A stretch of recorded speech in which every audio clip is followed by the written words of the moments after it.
হয় আজি আমি অসম চৰকাৰ তথা অসম চৰকাৰ বিভাগৰ শ্ৰম মন্ত্ৰী ডাঙৰীক আজি আমি গম পালোঁ যে তেখেতসকলে আজি ক'ব গ'লে আমাৰ জাতীয় দল সংগঠনৰ দীৰ্ঘদিনীয়া যোনটো দাবী আমাৰ আছিলে, যোনটো আমাৰ জাতীয় উৎসৱ কৰম, এই জাতীয় উৎসৱ কৰমৰ নেকি আমাক ছুটি লাগে।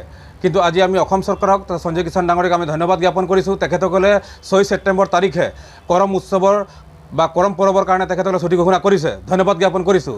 কিন্তু তেখেতসকলৰ নটিছ জাৰিত আমি দেখিব পাইছোঁ যে 6 ছেপ্টেম্বৰত যোনদিনাখন বন্ধ ঘোষণা কৰিছে, এই বন্ধৰ বিনিময়ত শ্ৰমিকে আকৌ বেলেগ দিনাখন কাম কৰি এই বন্ধৰ যোনটো দিন হয়, এই দিনটো হাজিৰা তেখেতসকলে মানে অসম চৰকাৰে নটিছ জাৰি কৰিছে যে কাম কৰিব লাগে বুলি। কিন্তু আজি আমি আদিবাসী ছাত্ৰ সন্থা ডুমডুমা আঞ্চলিক হৈ তেখেতসকলক আমি আহ্বান জনাওঁ যে ছুটি হ'লে শ্ৰমিকসকলক ছুটি হ'ব লাগে। আকৌ 6 ছেপ্টেম্বৰত ছুটি তেখেতসকলে ঘোষণা জাৰি কৰিছে, আকৌ এই ছুটিটোৰ বিনিময়ত বেলেগ দিনাখন কাম কাজ কৰিব লাগে। তাত আমি আদিবাসী ছাত্ৰ সন্থাই কিনি আমি একেটা কথা তেখেতসকলক আমি অনুৰোধ কৰিছোঁ, ছুটি হ'লে ছুটি হ'ব লাগে, অন্য দিন যাতে শ্ৰমিকসকলক এই বিনিময়ত কাম কৰা যোনে নটিছ জাৰি কৰিছে তেখেতসকলে বন্ধ কৰিবৰ কাৰণে আহ্বান জনাইছোঁ।